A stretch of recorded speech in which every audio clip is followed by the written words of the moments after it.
Today, you're in for yet another special treat. I am going to be welcoming my guest, Kim Rahir. She is a journalist turned European champion weightlifter. After a diagnosis of MS, multiple sclerosis, after 55, she is multi-passionate, and she wants you to be able to master skills of how to not only get stronger, but to let go of doing it all. And we're talking about taking our power back, our strength. So she's a former journalist turned health coach, a survivor of multiple sclerosis, in master Olympic weightlifting. She's on a mission to help women embrace muscle and strength as a one-stop shop solution for a host of health problems, often from our 30s onward. Her approach is turning scientific knowledge about human health into actionable toolkits with small steps in everyday life. She's also the mom of 3 grown kids, and she's German, living in Spain. Big welcome, Kim Rahir. Thanks for having me. I'm really excited about our chat today, and thank you for the work that you do in the world. I love that we can build each other up, lift each other up. And kind of a funny thing, when I had read part of your bio before, and I greeted you in Spanish, and then you said, oh, actually, I'm German. So then I greeted you in German, because those are 2 of my strongest languages after English. So that was a fun connection, that you are a German living in Spain. Yeah, and I really enjoy it here. And I think it's one of the great things of modern times that, if we want to, we get to choose where we want to be. And that's not only the place where we live, but also the place where we reside in ourselves. But we're going to talk about that. Absolutely. Well, let's dive into how you got into Olympic weightlifting. Yeah, I became a strength training woman after my episode with MS, after I was diagnosed, told to be careful with exercise. I did some research, and I wanted to become strong again after my illness. So I started lifting weights like normally in the gym with machines and some barbells and dumbbells to get stronger. That was my one desire, to build my body back up. And then I worked with a personal trainer who one day said, well, Kim, you like lifting heavy and stuff. How do you feel about trying Olympic weightlifting? It's like 2 movements.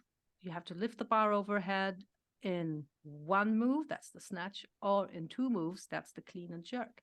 And I remember seeing Olympic weightlifting during the Olympic Games. I used to watch that with my dad when I was a little girl. And I'm sure you must remember this too. It used to be totally super overweight, hairy guys in weird singlets with a belly hanging out, lifting these barbells overhead. So that's, I liked it. I liked the strength feats that they performed. But I had no direct connection to this at all. It's just my PT said, Kim, do you want to try? And I said, let's give it a go. Why not? And then he showed me the movements, and man, they are so challenging. It's absolutely crazy, because you have to, it's not only physical, it's also physics, because you have to overcome gravity in the smartest possible way. So like the bar has to travel vertically, but then there's your body that's somehow in the way. So you have to make the bar travel in a vertical path and get your body out of the way on time without destabilizing yourself, still being sort of, with your center of gravity where you want it to be. So it's really, it's not only for the body, it's also for the brain. So I loved it right away. That's like really the thing for me. And I did that with him in a commercial gym for a year, which is totally crazy, because in Olympic weightlifting, you lift the bar overhead and then you want to drop it. Because if you have to lower that weight, you're going to get very tired, and you can even sort of hurt yourself. And you cannot drop weights in a commercial gym. You're going to get fired right away, because the dropping weights, they ruin the plates if they are not specifically made for that kind of weightlifting, and they also damage the floor. So with low weights. I did this for a year in a commercial gym, Olympic weightlifting. And then I thought it was time to, do stuff a little bit more seriously. And I found myself a true weightlifting gym, which is, I think, the best thing I've ever done, because it's a really cool place. There's no mirrors, there's no music, there's a lot of iron, and there's a trainer all the time who tells you what to do, and he makes a program for you that leads up to your competition, and you just, it's total trust. He knows what he does, and if you follow the program, you will be in shape for the competition, which is crazy, because sometimes it's like 2 weeks out and you feel like, oh, I don't feel right, this can't work, and then it does. It's also like a family, because everybody's sort of doing the same thing in a way. There's guys there, like 25-year-old guys who lift, I don't know what, more than 100 kilos, but we all lift according to percentages. So the intensity is, you start with a 60% of your maximum. So when I lift 20 kilos, it feels to me like my 60%, and it feels to me the same that, I don't know, 60 kilos feel to a young man, but we're sort of in the same vibe, in the same intensity, and everyone's very supportive. And then there's this thing that is absolutely amazing, and that I could not have imagined this, because it's kind of funny. Before a competition, the coach will call out across the whole training hall and ask everybody their weight. And, can you imagine a woman being asked her weight in public? Oh my God, that would have totally freaked me out a few years ago. But in that atmosphere, in that place, your weight doesn't mean anything apart from numbers, relative to your lifting. And that's it. Nobody cares. Nobody, and nobody lies. Nobody says, oh yeah, I'm like, 59 kilos. It's just, that's what it is. And then the numbers, they come into play, when you talk about what you're going to lift. And this is so liberating. Now, are you talking about you have to call out the weight you're lifting or your physical body weight? Your body weight. Okay. And in kilos, to translate to all of us over in North America, usually it's 2.2 pounds is a kilo. So if you're lifting 20 kilograms, then you're at about 50 pounds. Is that give or take? Yeah, approximately. I do think that American weightlifters use kilo plates also. I think it's standardized. That's right. So if you listeners are wanting to get into Olympic weightlifting, you're going to have to be able to translate to kilograms. So that's good to know. Well, your coach might do that for you too. That's right. Well, I think it's super important to know that you certainly, for our listeners, they can't see unless they hop over to the YouTube channel, but you are not a large, hairy, bulky person. And I think a lot of the times women are resistant to lifting any weight because we so often hear, I don't want to get bulky. So talk to us about busting that myth. Yeah, I don't know why it's around. Because I think it might be because of the 70s and the images and the narrative of Schwarzenegger and pumping iron on Venice Beach and making these muscles like sort of blow up.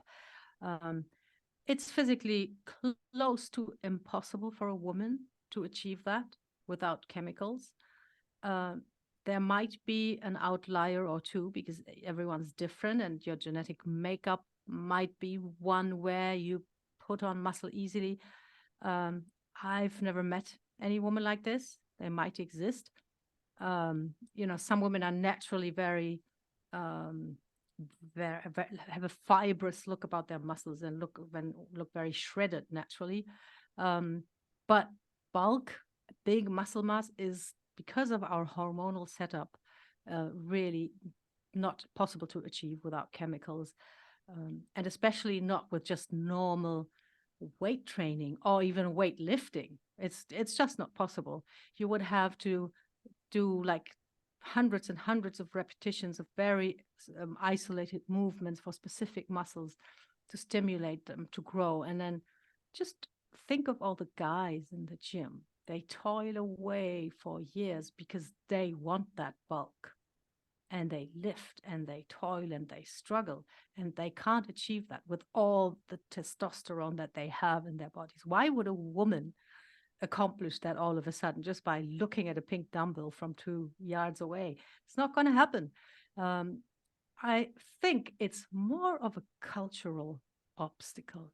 It's more linked to this notion of a strength as a virtue that is not not really connected to our idea of being a perfect woman, or what we want to aspire to.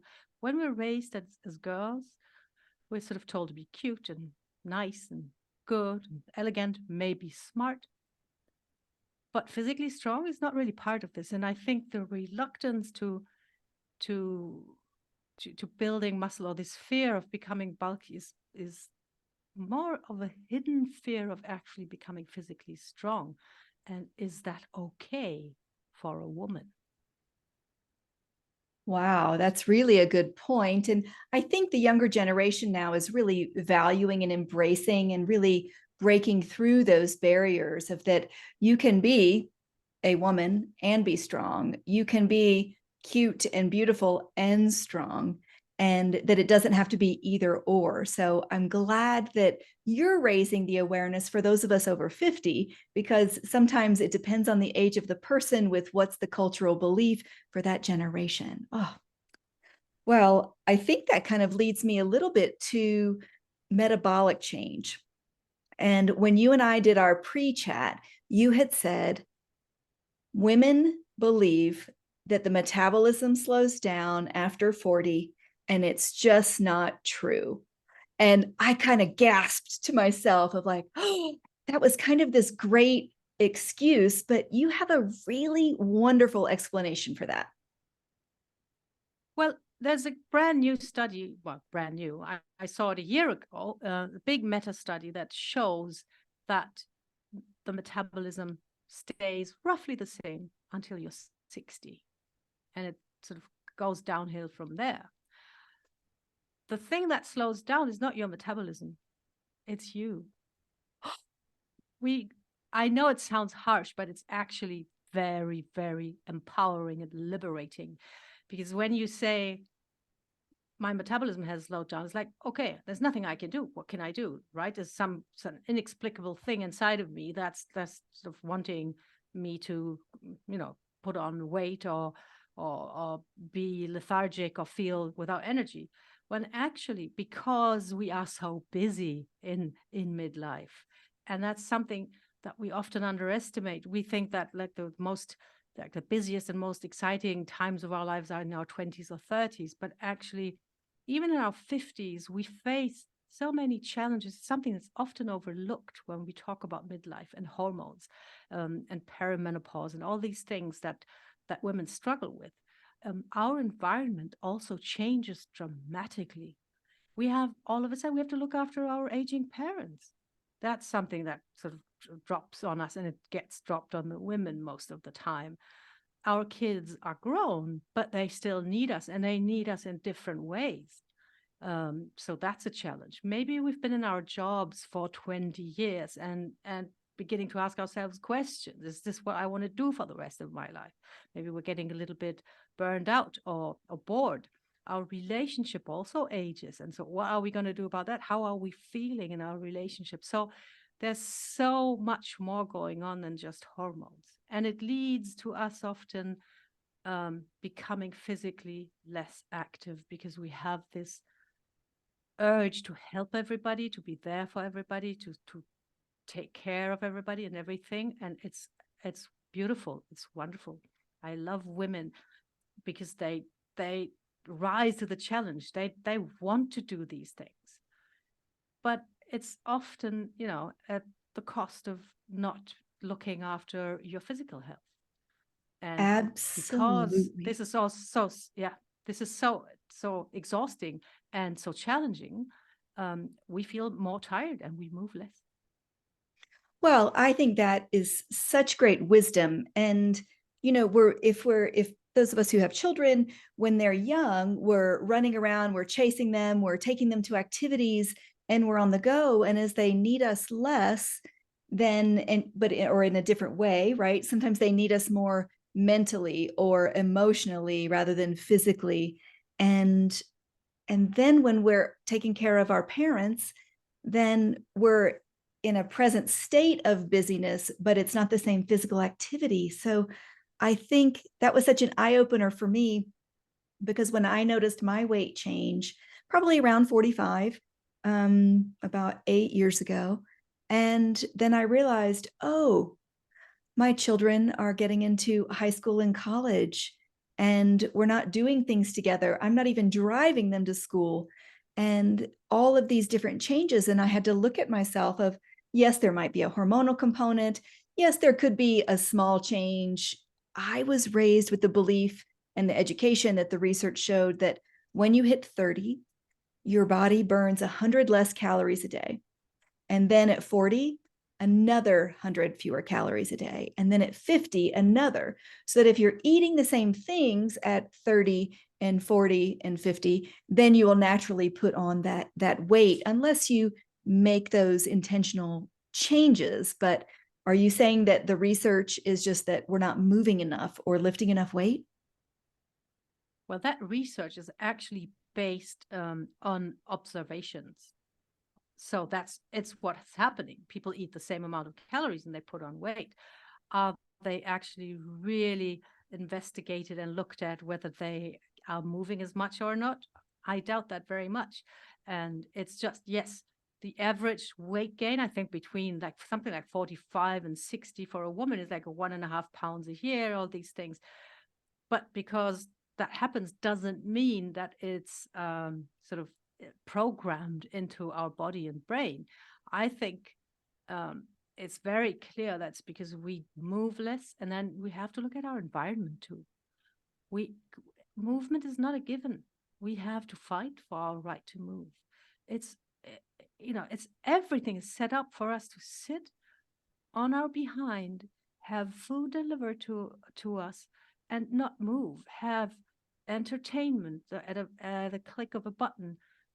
If we don't fight, if we are not intentional and deliberate, if we don't go out and go and look for it, if we don't fight for it, we're not going to get to move.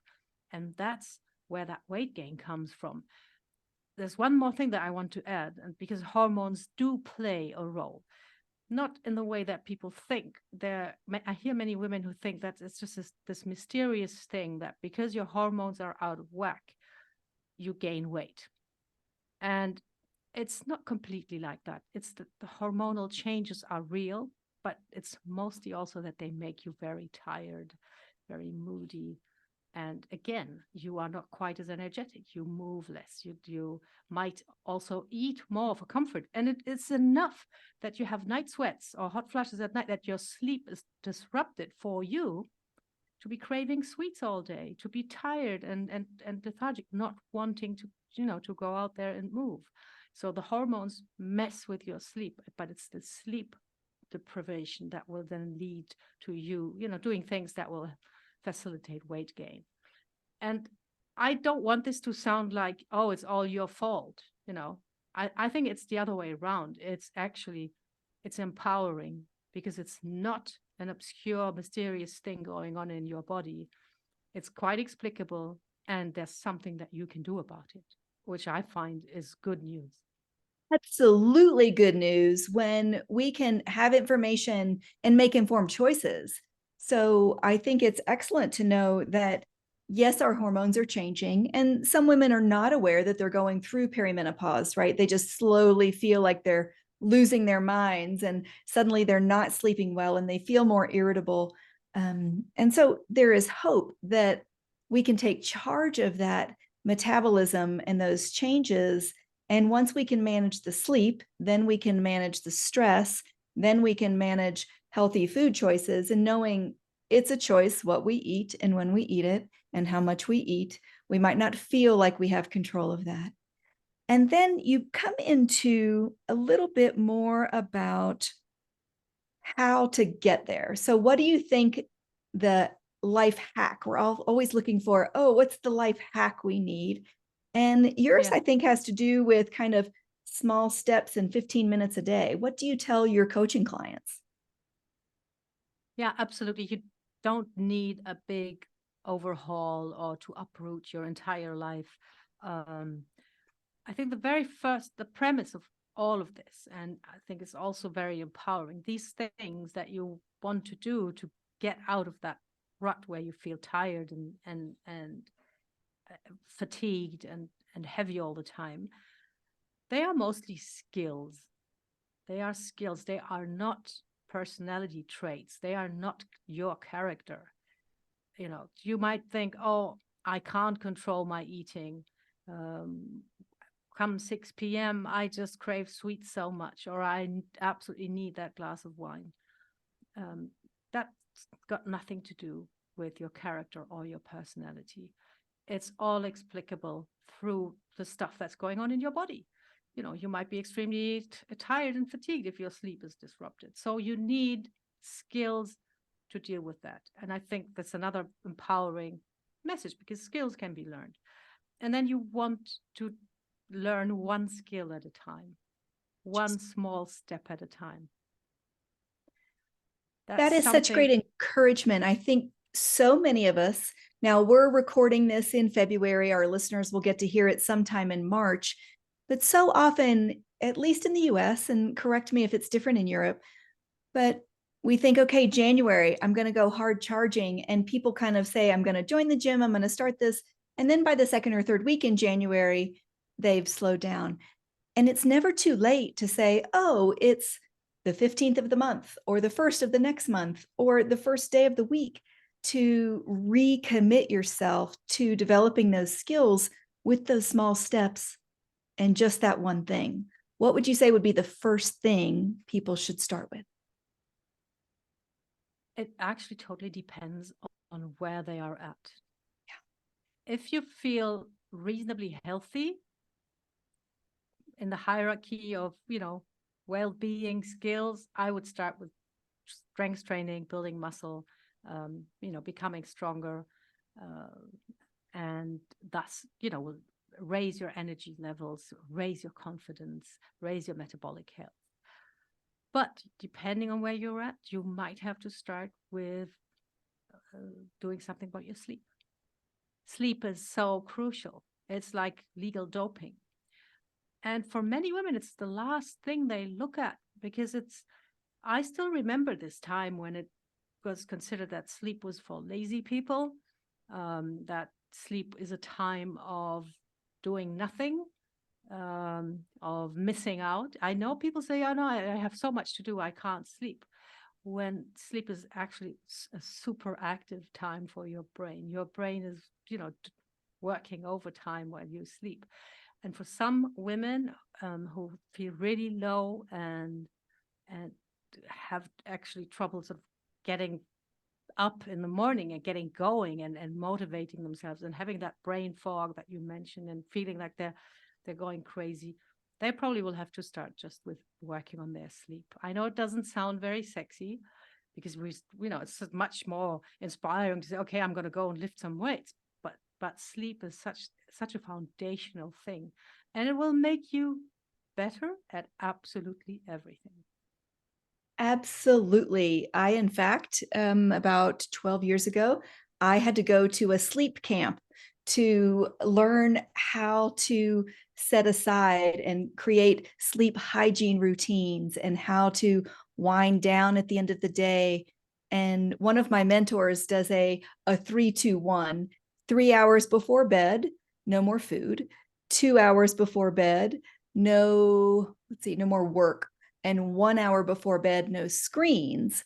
And so kind of systematically breaking things down. And if you're going to go out for a nice walk after dinner, which I know for us when we lived in Germany was one of our favorite things, or my favorite thing to do, just to get that fresh air and movement, so you didn't have like a meal and then feel like, oh, I'm just sitting around the rest of the evening. Yeah.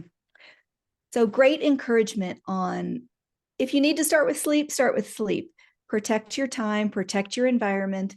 I think that's a harder thing as we get to midlife, Kim, that especially if we're with a partner, they may be snoring, they may be impacting our sleep. I know I had to buy special earplugs, and for a lot of people, sleep apnea, snoring, all of those things disturb the sleep environment.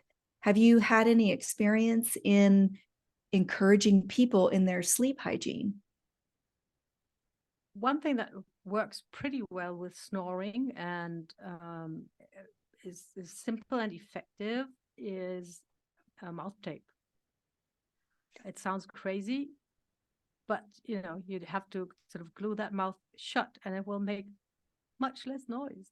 And another side effect, your husband will sleep much better with that, breathing through the nose.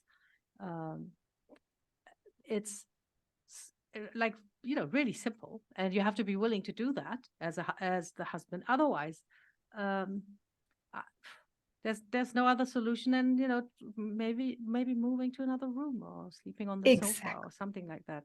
Exactly. I And I think that's important for people to know that mouth tape is something I just recently heard of. So it's a special like brand of tape, and you literally put it over your mouth, correct?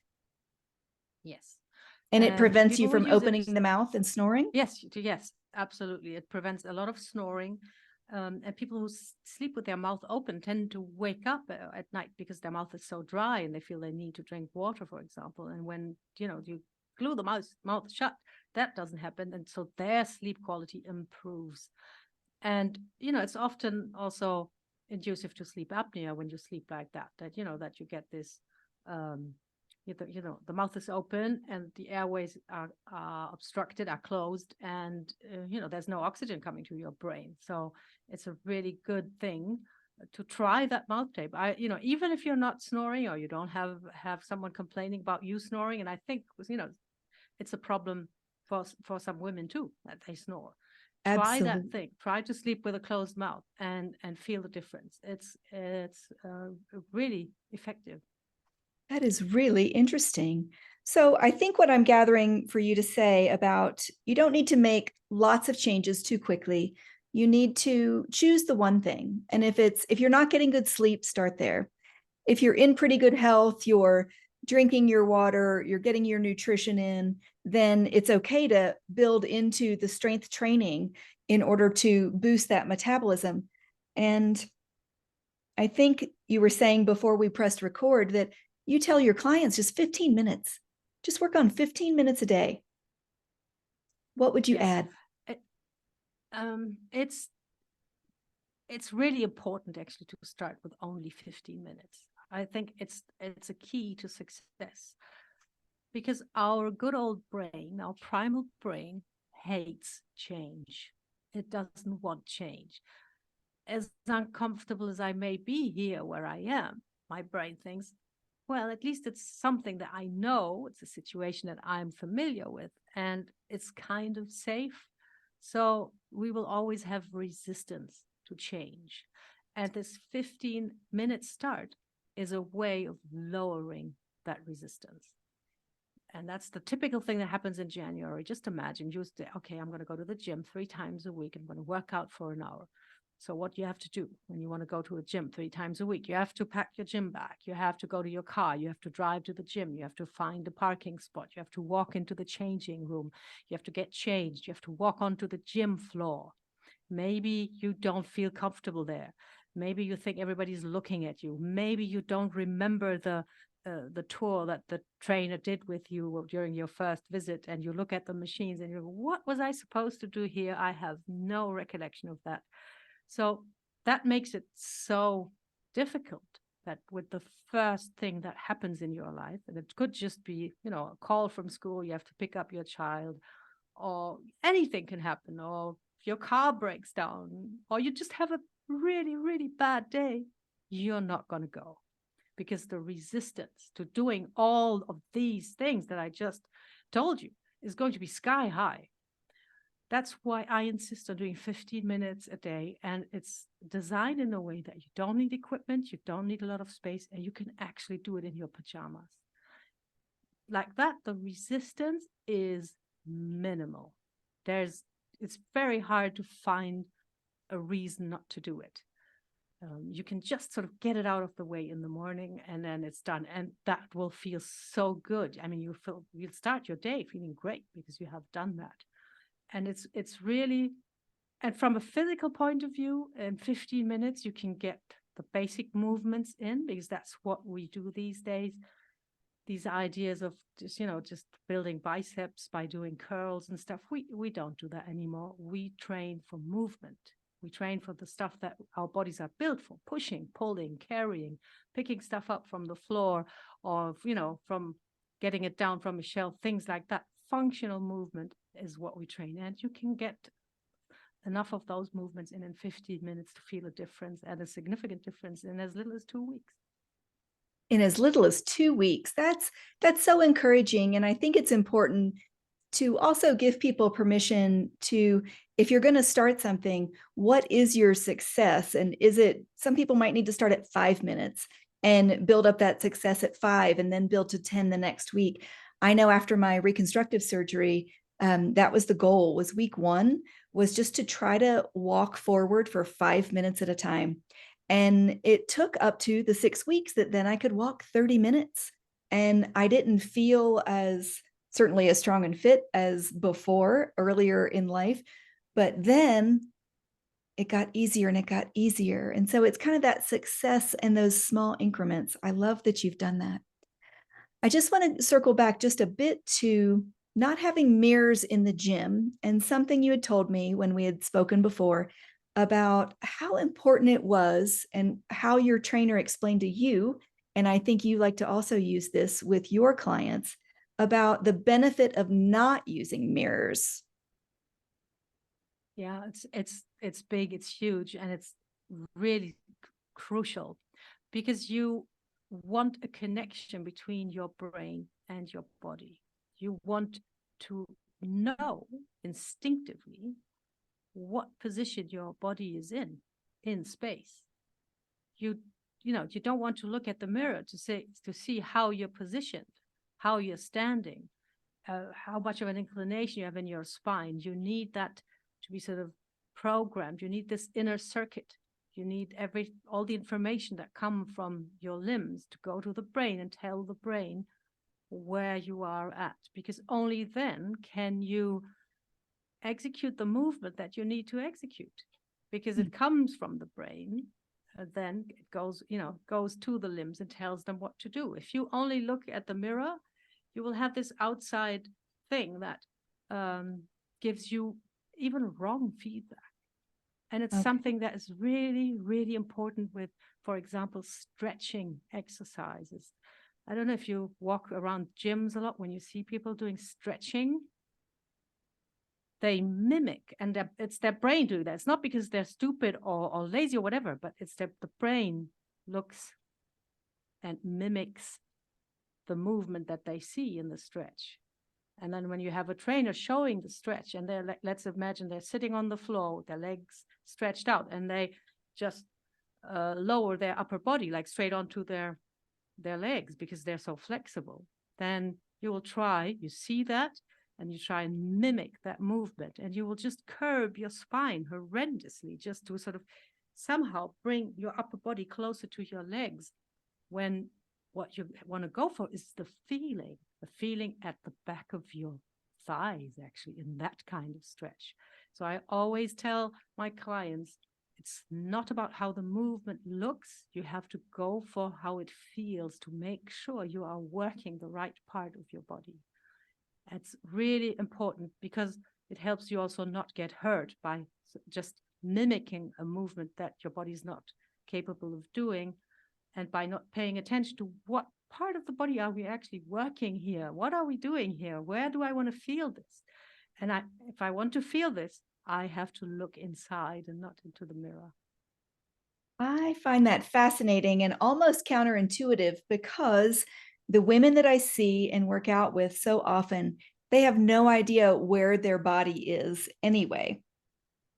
And so sometimes starting with the mirror of, is this how I need to do it? But what I find is the instructor really needs to be the one to cue us of bringing that awareness of, make sure your shoulders are not up at your ears when you're doing something. Make sure, like you said, that you're not curving your back to try to touch your toes, but that you're feeling that stretch the hamstrings, the bottom side of the thighs, right? When we're leaning over. So I think that's so important to not rely on the mirror to give you all the feedback. But sometimes I find it like, well, but if I'm not looking at the mirror at all and I'm completely disconnected from my body, then how do I get that feedback? So for me, sometimes I have to put my hands on the body part that I'm trying to engage. Okay. For me, it's the weakness of the pelvic floor, usually in my core. So Yeah, I appreciate. that's a good method, to put your hand, like, feel where your breath is, for example, which is difficult for some people. And then that's a mechanism in the brain called mirroring. So if you see the instructor doing it, then your body will repeat it, and that's fine. But you want to get to that place where you know intuitively, how your posture is, or how you're standing. It's also very important for something that's really dangerous for aging women, which is falls. You want your brain to instinctively, like reactively, like in a split second, know where your body is in space. If you take a tumble, there's no mirror going to help you to know how to catch yourself or how to break that fall. So it's really, and it's something that we can work for. And I train with all my clients. They do what I mean, we call it fall prevention, but it's actually fall reaction training. So your brain is accustomed to your body in weird positions, unusual positions, and knows how to situate your body in space, even when you go head over heels. Fantastic. Wow. Kim, I learned so much already about the importance of strength training, the importance of getting in touch with our own body, of where we are in space to prevent falls, to take those small steps, 5, 10, 15 minutes a day, build those skills into a habit and create that success so that you can move forward. Oh my goodness. I like that we debunked the myth of getting bulky, and that metabolism changes are sometimes about us moving less rather than external factors or just the higher demands. And I really heard a call to action to women out there of, hey, take control of your sleep schedule. See what are those things you can let go of? What are those things you can delegate to someone else? Sometimes we overfunction for other people in our lives because we love them, but we're not serving ourselves in the end. And, mamas, wives, grandmas out there, take care of yourself first so you can better take care of the ones you love for longer. Absolutely. Love that. Totally. And it is counterintuitive. I know that.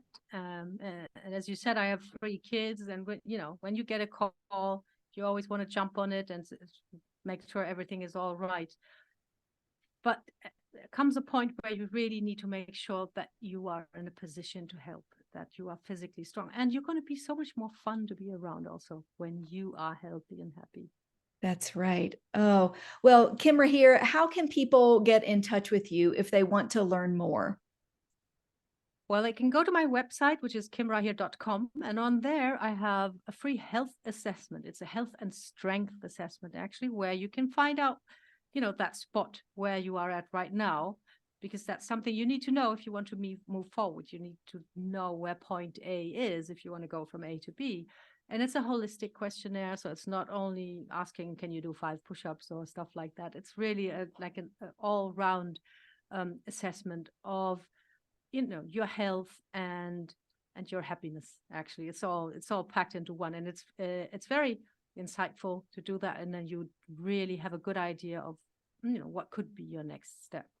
You can also go and follow me on Facebook with my name, Kim Rahir. That's where I share my weightlifting journey and tips and tricks. There's free trainings on there, also on nutrition, on mindset, on strength. There you can always see what I'm up to next. And if you want to, you can always email me at kim@kimrahir.com, and I'll be happy to answer. Fantastic. I will make sure to put these in the show notes, and that will be on the YouTube channel as well. If you're just listening on the podcast, wherever you get your podcast, Kim Rahir, thanks so much. I appreciate your time, your energy, your strength, and knowing that we don't have to aim for 100 or 200 kilos in order to gain strength. We need to start small and enjoy longevity. Thank you. Thank you for having me. It was a great pleasure talking to you.